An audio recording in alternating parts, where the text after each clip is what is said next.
I hope you guys like strange encounters because I got a very strange encounter for you tonight. I've got Lynn with me, and Lynn has had multiple Class A Bigfoot encounters throughout his life. And we're going to get into several of these things where he was close as 5 feet with these creatures.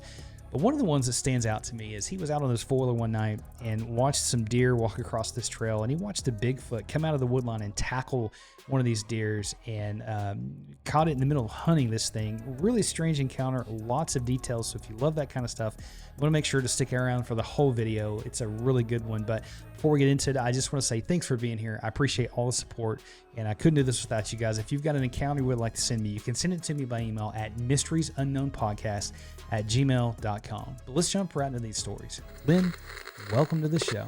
Well, thank you. And this show is important to me. First of all, I'm going to dedicate it to my granddaughter, Gracie. She follows Grandpa.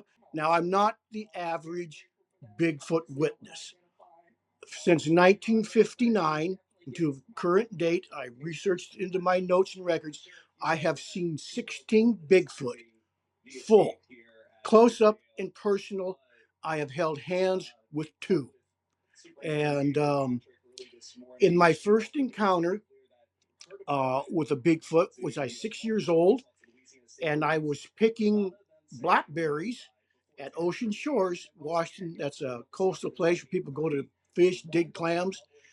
And this was the first encounter I had with a Bigfoot, and it's the first encounter where I observed a Bigfoot as part of the communication use gestures of their hands. In that encounter, my family was spending the time at Ocean Shores digging clams, and they had finished digging the clams. It was around 10 o'clock, 10:30, and it was in July in 1959 because I was 6 years old. And I went out back behind the duplex to pick blackberries. There was a huge blackberry patch there, about 20 foot long, about 7 foot high, and it was just loaded with blackberries. And so, being a kid, I found 3 white buckets next to the tool shed, and I started picking the blackberries. And as I'm picking the blackberries, I heard like a slurping sound. I look around, nothing there, nothing there. So I go back to picking blackberries, and the branch from above me kind of jerks, and I look up at that. I don't see anything. Looked around the edge of the patch. There's nothing there. So I go back to filling the buckets, and they're getting higher. And there's at the shed, there was a wooden step ladder, old-fashioned wooden step ladder. I go over and I set it up next to the blackberries, and I got my buckets, and one of them's full, and another one's about half full, and I start climbing up the ladder, picking the blackberries. And as I'm picking it, I hear the sound again, and the bush shakes, and I look, I don't see nothing. I climb a little bit higher, and I'm picking the blackberries, and almost right in front of me at chest level, this right hand comes over and grabs a hold of a cluster of blackberries and pulls it back. And I'm sitting and I'm looking at it. This is a right hand.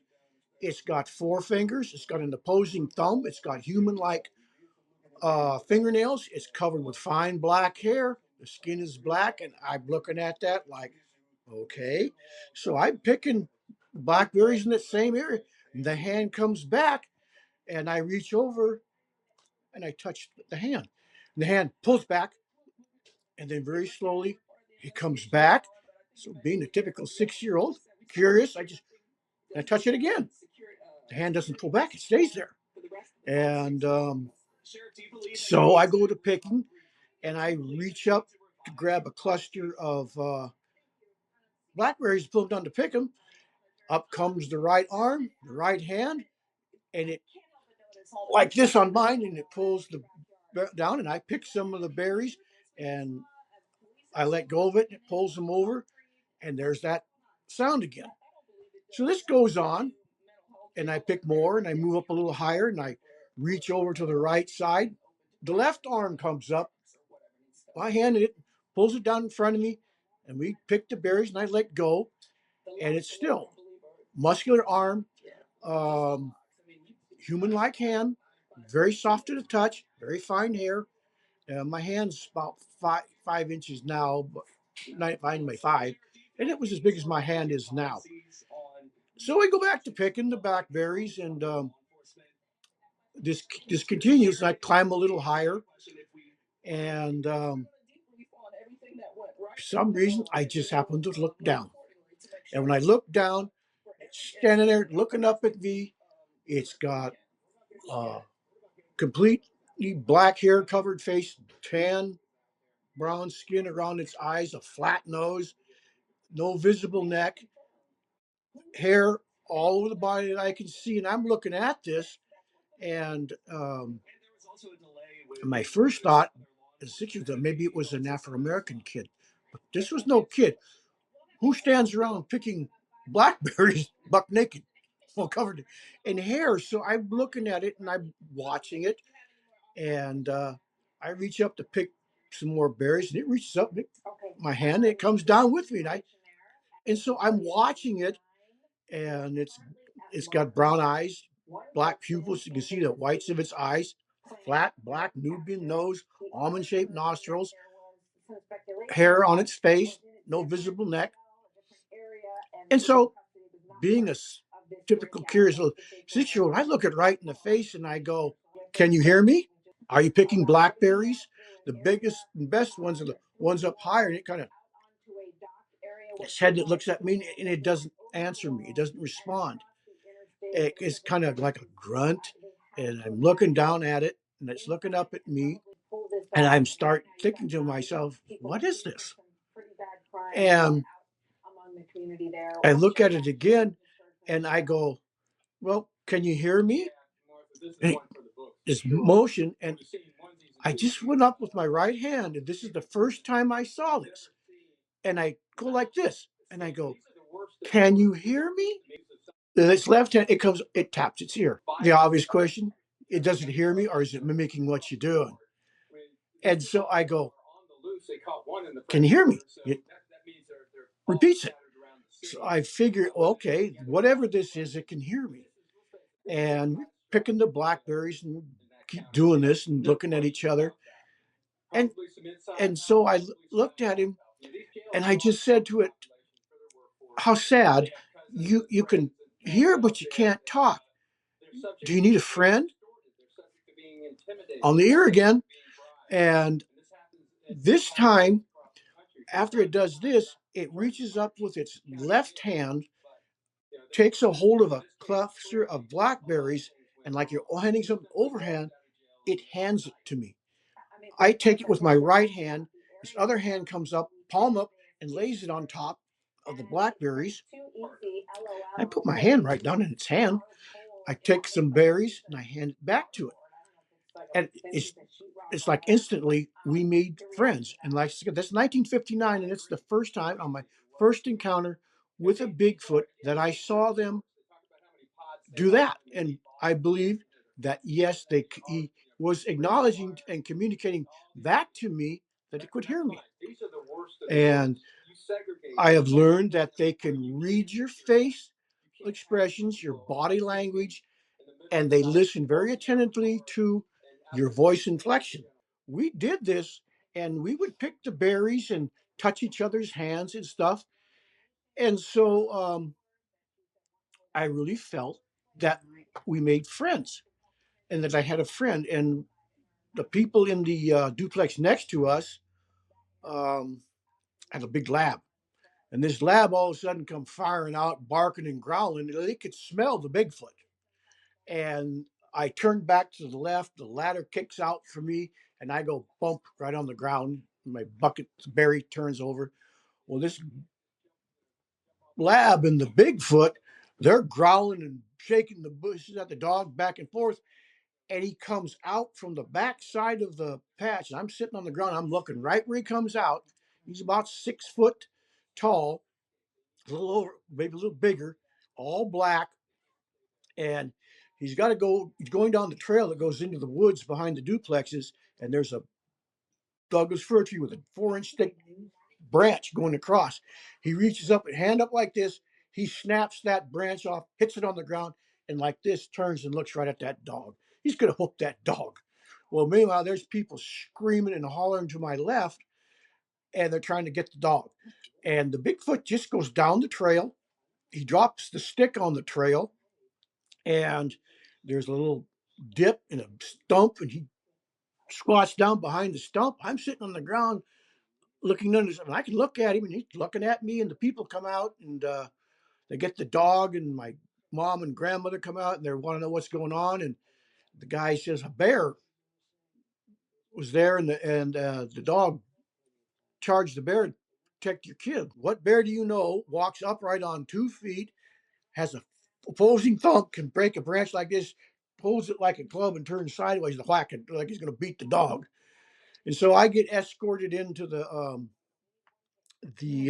motel to describe what I seen. And my grandfather was asking me questions about it, and there was I think it was a game warden. There's something that came in, or somebody from the motel complex, because he was in a green outfit, and they asked me to describe what I saw, and I began describing it to him. And they asked my grandfather, "Does the boy know the difference between a bear and another animal?" He said, "Oh yes, he knows what a bear looks like."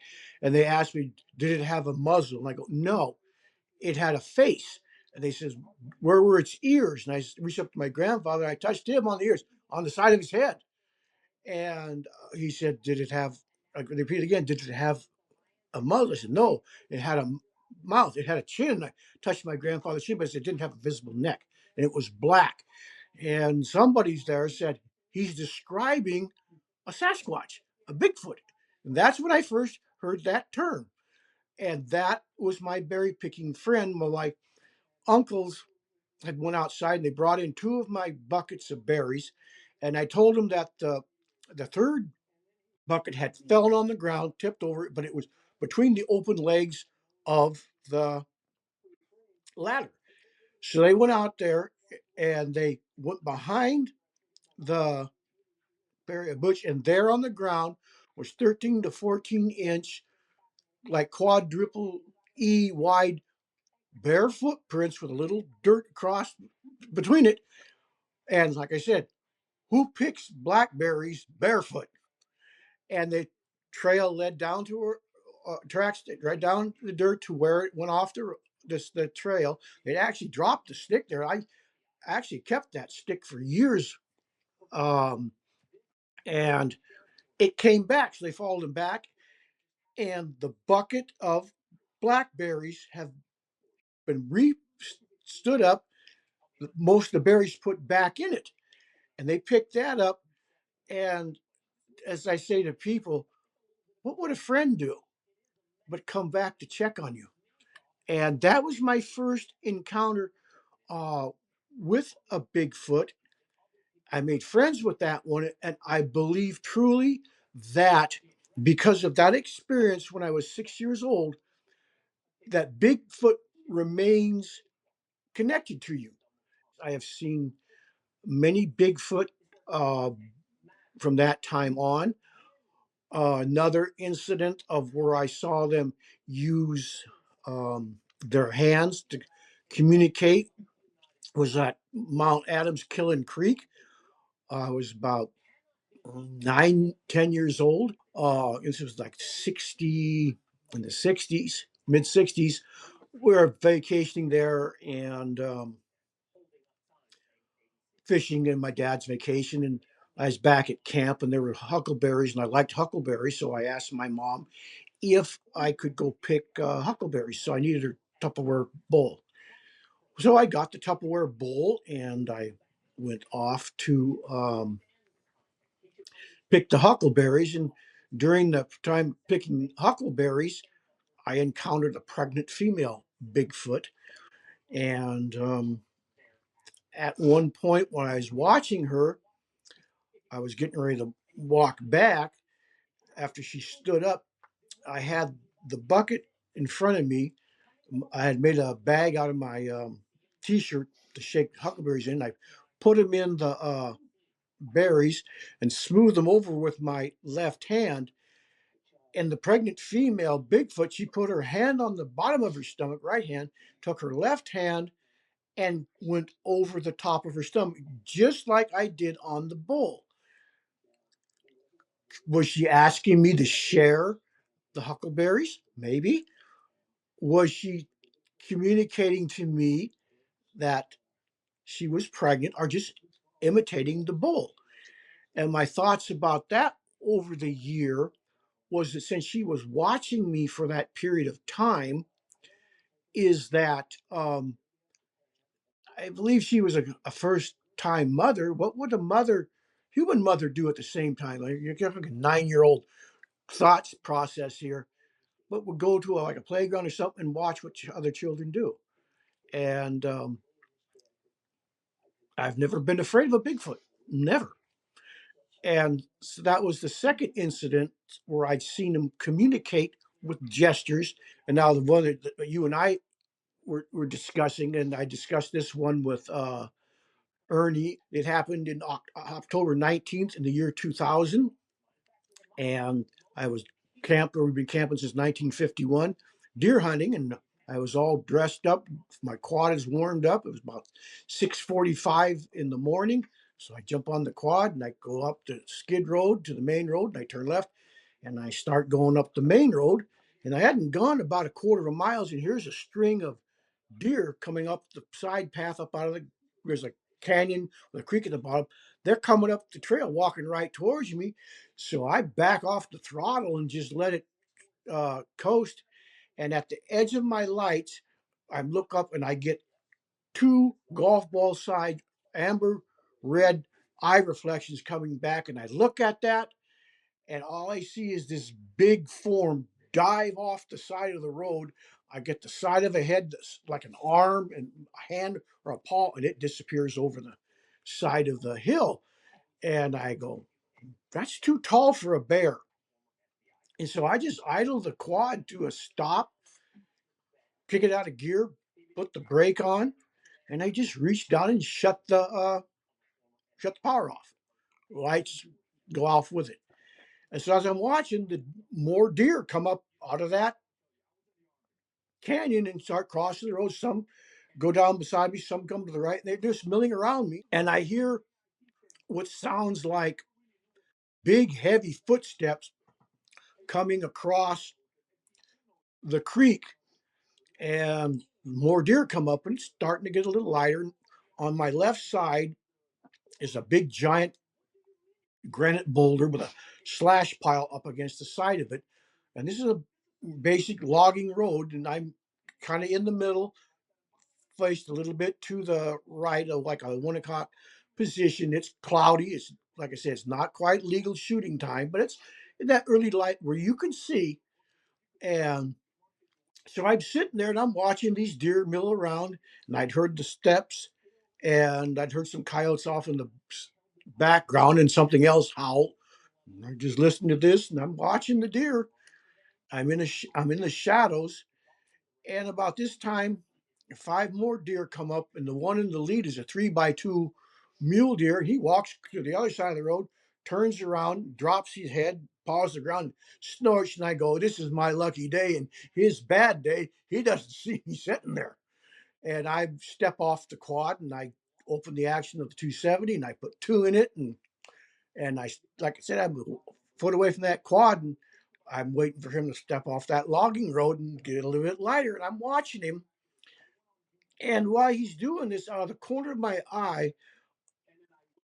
off the edge of the slash pile from behind the big granite, this big hulking figure comes up on all threes and like a 3-point stance of a defensive nose tackle would make right on the side of the road. And I'd look at it and it fires off that side of the road like a defensive nose tackle with a wide open quarterback, and it, boom, it tackles this deer. And the deer are going crazy. They're bouncing. There's dust flying. They're snorting. The mama deer's trying to kick this thing in the head. So I just off my front shoulder and I put the scope on the head of this animal with, I got a coffee saucer size ear that's round with fine hair. I pick up red reflection of the eye in the scope, and I instantly, that's not a bear. And I pull the scope rifle back up like this. It's on my shoulder. I'm looking at it. It's fighting with it's going like this, trying to swat Mama away, and Mama's trying to stomp its head for it. And so I just reached down and I turned the ignition on, the quad, and the lights come on, and this thing is about 15, 20 feet away from me. It's flat on the ground fighting this deer. So it's struggling, trying to get up with the deer and hide it from the lights. Their eyes are extremely sensitive to the lights. So I reached down. I was going to shut the lights off. There's two switches, one above the other. And I hit the button and I hit the dimmer button and I kick it up on high beam, and I light this dude up. He's right between and at the junction where the intense headlights come, and he squealed, and he's trying to get up, and he's like this, trying to hold on to the deer and cover his eyes from the lights. And I'm looking at this, and I go, okay, his eyes are sensitive to the light, and he rocks forward, tries to get up. Finally, he gets up, and he stands up. He's right in the direct lights. He drops the deer and he goes like this. See, here's that body language. It cover his eye, swatting away. So I'm looking at this and I'm thinking, I've been told that Bigfoot is supposed to be a giant wood ape, like a gorilla or a chimpanzee. And I'm going, that's not what I'm looking at here. And so finally it gets up and it's trying to cover the light and it bony right elbow and it's in front of its face. I reach down and I shut the ignition off that cuts the lights out completely. And it's kind of crouched over and it's, if looks could kill, my quad would be dead. This thing is angry. It's like huffing and breathing hard at it. And I, next to the quad, I'm in the shadow. I step a little bit to the left so I'm completely clear of the quads. I'm not sure what I'm going to need to do because he's come forward a little bit. He'd cut that distance down to somewhere between 12 and 15 feet. And he's huffing and puffing and swaying. He goes, and I blow back at him. I'm trying to see if he realizes that I'm there. But he's so angry and he's just glaring at that quad because the quad lights hurt his eyes. And when his eyes in the light reflected kind of a silver yellow back, and without the light in the moonlight, it would reflect red. So that tells us that they have a tapedolectum in their eyes. That's not an ape. Great apes don't have that. And so I'm watching it, and it's huffing and puffing, and it's back and forth. It takes a step to the left, it takes a step to the right, and finally it kind of squares up. I think it finally began to realize that I was standing there.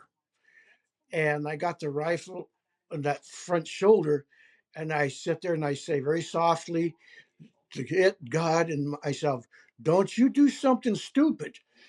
And all of a sudden it just goes huffing. Now here's the body language. Pulls its arms up, its hands in, puts its palms out. When Bigfoot does that, that means stop, go away. And the next thing I know, he takes this big hoof and step at me, pushes out like this. Instantly, that rifle comes off my shoulder, and in a stern voice, I say no, and I can hear that safety snap off, and my crosshairs hit him right between the eyes. Now, this behavior now is important. The first thing he does is he throws his left arm up like this, his right arm like this, and he leans back at a 45-degree angle trying to stop. And that action would be like an action that a person would do if somebody was going to hit him with a stick or something. I'm going, this is not an ape. This can't be an ape. And so it does that. It almost falls over, falling up. And then it comes up, and I got the scope was even on 3 power at that distance. All I can see is the bridge of its nose, its eyes, brown eyes, black pupil, the cerci of the eye, the flat nose, the line coming like this, the line, and its head is massive. And it does that, and it steps back, and I bring the gun down back my shoulder because I can't see what it's going to do. And the expression on its face was like, "Oh, excrement! What? How did you come? Where'd you come from?" friend, I was here. And it starts this back and forth and it goes, and I go back at it. I mimic what they do to see what they're going to do. And people say, don't make direct eye contact with them. Bull. We're looking at each other from 10 to 12 feet by now, dead straight on eye to eye contact. Of course, he's, like I said, 9.5 foot tall, and I'm 5'9". I'm about 41 at the time. And so I watch him, and he's huffing and puffing again. And he glaring at the quad. And I'm going, why don't you go across the road back or turn around and go away or just cross the road? But I'm saying to myself, don't step towards me.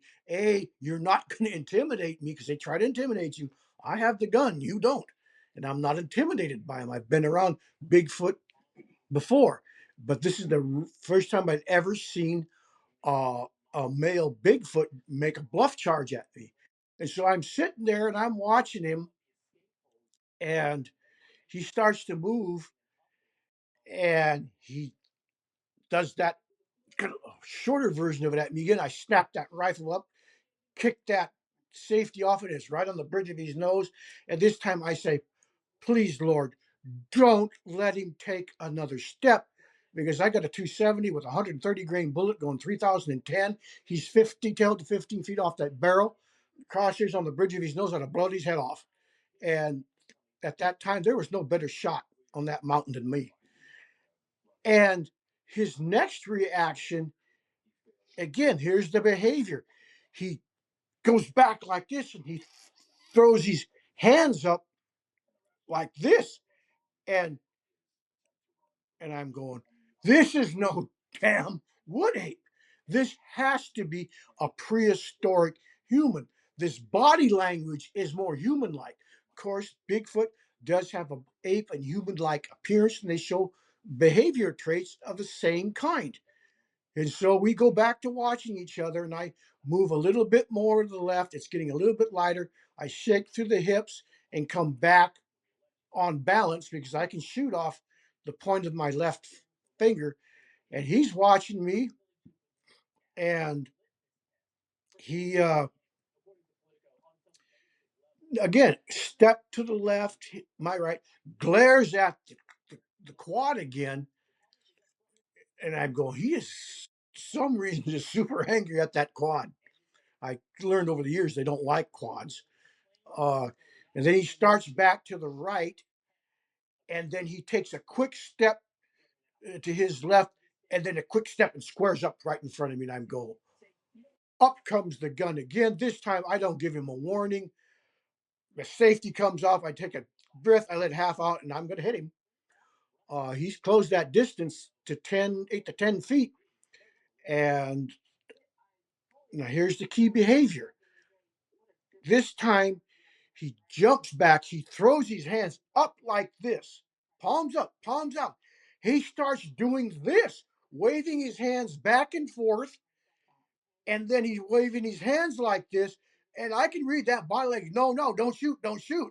And he goes like this, bring his hands down like this, pump, waist pump, turns his hands over, palm up and goes like this, and I'm sitting there. What on earth? He's trying to tell me something. I think, okay, yeah, he's got the message now. Don't take a step in my direction. I can shoot you. And so this time I try something a little different. In a soft voice, they say, well, friend, what are you trying to do? What do you want to do? You know, I'm not going to hurt you. I talk to him in a soft voice, my normal voice, soft voice inflection. And he looks at me, and he looks me in the eye, and he looks at my hands, and he looks back up. And I'm going, okay, that's an odd thing to do. But then he looks at me in the eye, he turns, and he looks to the right. And he comes back to makes eye contact. So he turns again with his eyes. I turn and look, and I can see there's a Douglas fir tree. It's got a blue log logging crew sticker on the tree, and the trail that he came up is right next to it. And I go, I think he wants to go down the trail. And so I turn back and I look at him, and he turns a little bit to the right. He brings his right hand up. Now, this is the behavior, and this is how they point. And with 3 fingers, he points to the right, turns to that right, points to the right, gobs his head down and looks as he points. And I can read that he's telling me he wants to go back down into the canyon where he came from. So I have the gun and I got it cradled like this, and I go, go. And he takes a step and he won't move. And he's looking right me in the face. And he looks at my hands again, and he looks up at me, and he looks at my hands. The rifle. The rifle is pointed straight down in the, like this at the ground. And I'm going, he either knows what a gun is, most likely, or he's been shot at before, and he knows what the business end of a rifle is. He won't cross that rifle. So I say, okay, I'm going to try this. My cradle carry the rifle, pointing the barrel to the left, and he takes a couple more steps, and he squares up in front of me. And this time, he's cut that distance to about 8 to 10 feet, and he's straight in front of me. And I look at him, and I'm not afraid. I'm not intimidated by him. I'm curious. He's communicating to me with body language, and I'm telling him with my body language, okay, I see you. I'm not intimidated by you. I believe he was trying to get me to back up, but I held my ground. I'm looking at him, and I say to him again, go. He turns to his right, my left, and he starts walking towards that trail. I turn to the right, my left, excuse me, point that gun away from him behind the tree, and he starts walking, and I go, because I've walked with Bigfoots before. I start walking with him, and he's cutting that distance down. I mean, it goes from like 8, 6, 5, 4, 3, and we hit the edge of the road. I'm up to here on him. I'm looking up at him, and he looks down at me, and I just very carefully slip the rifle back up on my left shoulder. He doesn't move. He's watching me. I take my right hand, and I just point. I said, go down the trail. He takes 2 big steps off that trail. Thump, thump. I mean, this was better than a 10% grade, and I could hear him thump, thump. He goes down about 3, 4 steps like a big man jogging, and I can see his back, and he stops. I see a patch on his left shoulder that's like mange. I just bring the scope up, and I'm looking at that. He stops again. He turns and looks back at me, and I move the gun away, and I said, "Gunslinger's not a back shooter." And he starts down that trail. He's bump, bump, and you can see the dirt fly, the dust. He's, like I said, you can see his back. He's black, brown. He got that mange on him. He's got dust on him. He's got sage on him. He's got stuff from rolling in the ground. He doesn't stink. The only thing you can smell is dust and cow poop. And he starts down the trail going down to the creek, and I'm standing on the edge. I'm watching him go down into the canyon, and he gets just about to the thicket before the creek, and he straights up and goes, whoop, whoop. And it's the first time in my life I'd actually seen a Bigfoot whoop or howl. So I look at him, and he gets answered from the coyotes, and then from further down the canyon, a woo comes back. I go, aha, I didn't think he was alone.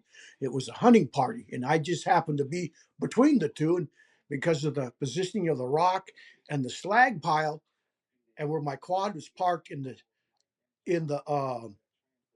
shade, he had absolutely no idea I was there. And he just went down out of sight. And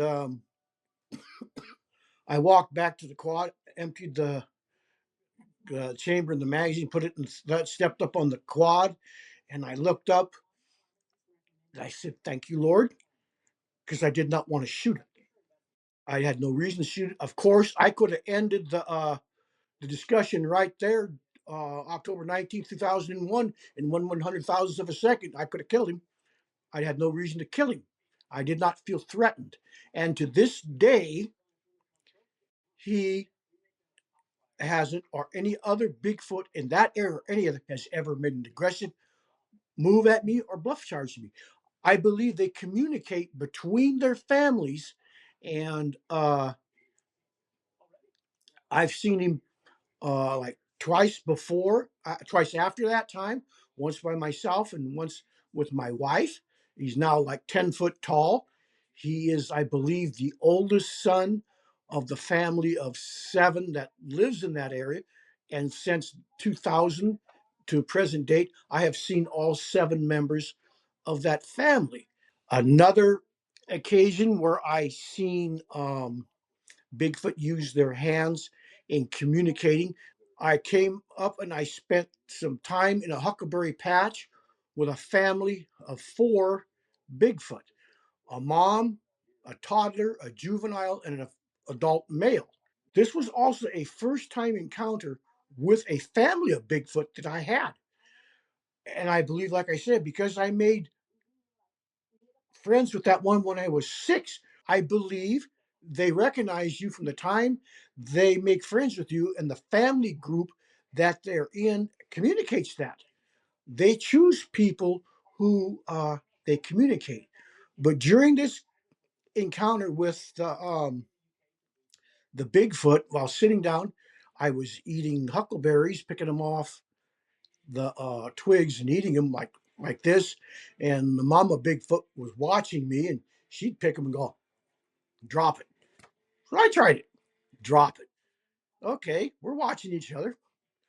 And there was a toddler watching me, and I would sit down watching him, and I watched the mom feed him.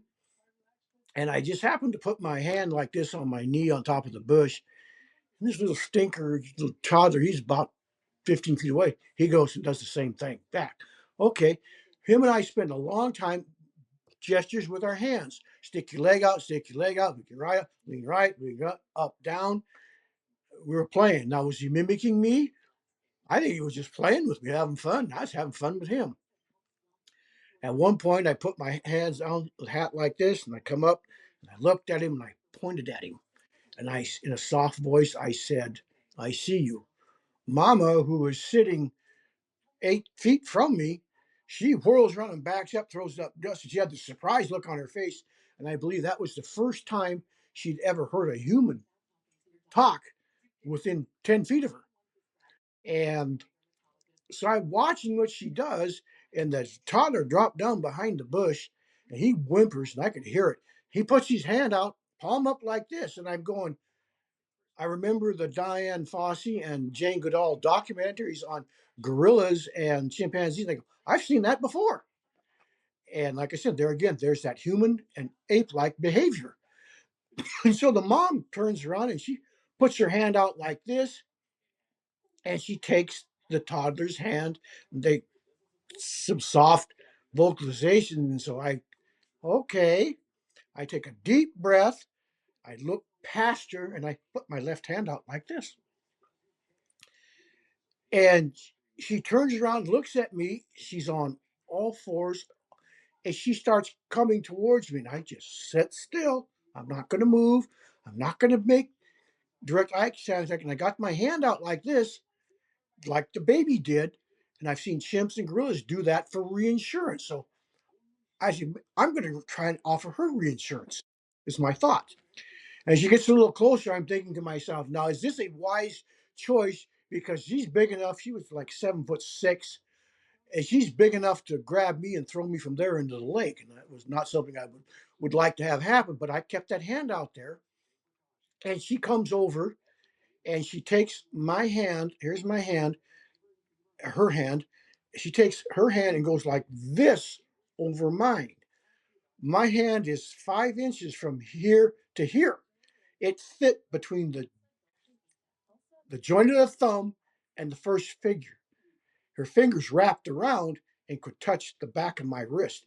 And she's holding my hand. She goes, and I look at her and I just take it out and set it on, on my lap. And I look at her and go, I'm sorry. I didn't mean to frighten you and the baby. And she does, no, she kind of squares up in front of me and she reaches out and there's a little stump by my foot. And she goes, tap, tap, tap 3 times. She wants my attention. I reach out and go, tap, tap, tap. and she squares up. Our faces aren't this far apart, and I'm looking her right in the eye. Her eyes are they're further apart than ours. It's one way a measurement you can tell if a picture's fake or not. Measure the distance between the bridge of the nose and the center of an eye pupil. If it's 1.25 inches or less, it's a person. If it's 1.25 wider, it's a Bigfoot. The measurements, and I'm looking at her nose. She has a Nubian nose, almond shaped nostrils. Her nose is about 2 to 2.1 inches long, almost the same as a human. Her mouth, five, 5 inches wide, twice that of mine. Another crucial measurement is the distance between the bottom of the nose and the tip of the lip. If in the picture that you're looking at of a so-called Bigfoot, it's a half inch or less, it's a human.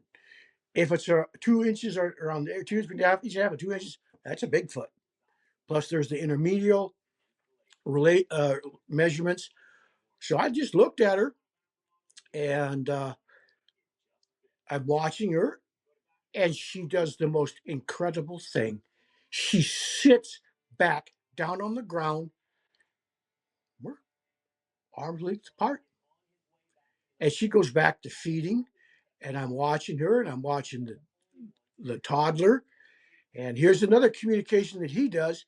He stands up, he grabs 2 heads full of huckleberry bush, and he goes, vroom. And I reach down, grab the bush, and I go, vroom, back at him. And he starts this smiling, and we start the game again, back and forth.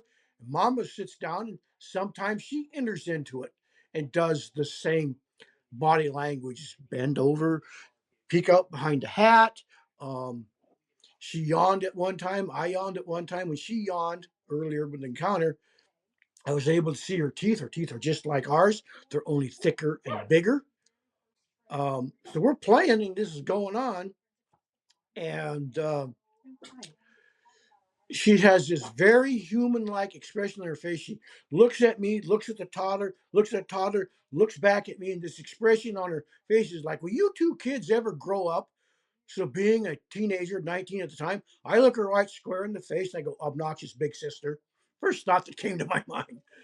And we go back to doing this playing, and eventually I get tired and I rest my arm like this, and I look across. Mama's doing it. The toddler's doing it. So we're playing, we're communicating back and forth. And I said, well, I figure it's about time to go. I've been there like 2, 3 hours playing with them.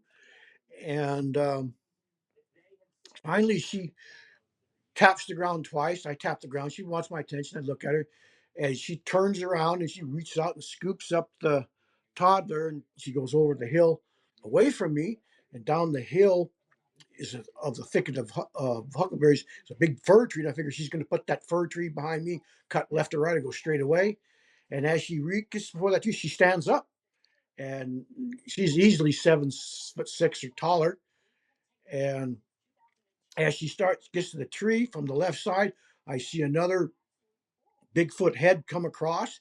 It's she was blonde color phase. This one is blonde color phase brown. It's a toddler I'd seen earlier with her, and comes across, and instead of going away, they go behind the tree, and I go, aha, I'm gonna go across the front of the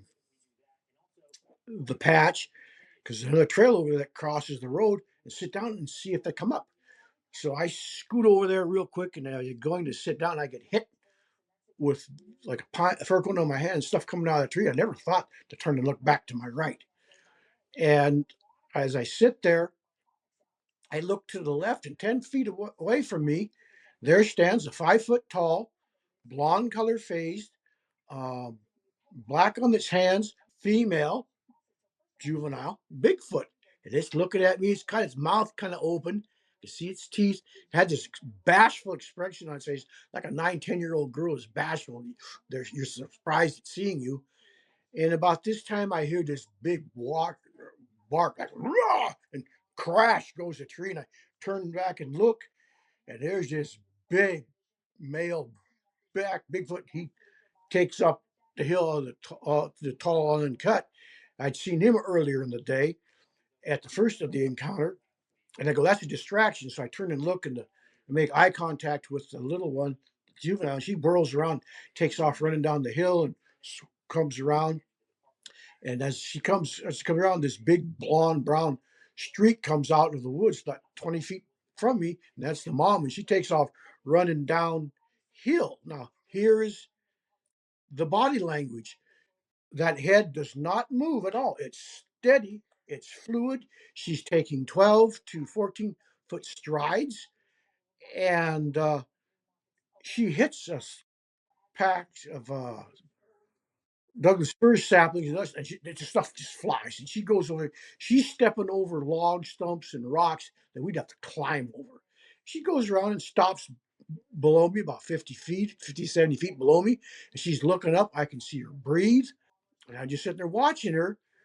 And I'm looking, oh my God, where's the toddler? I don't see him. I look to where he comes. I look for the mom, and she's looking in my direction.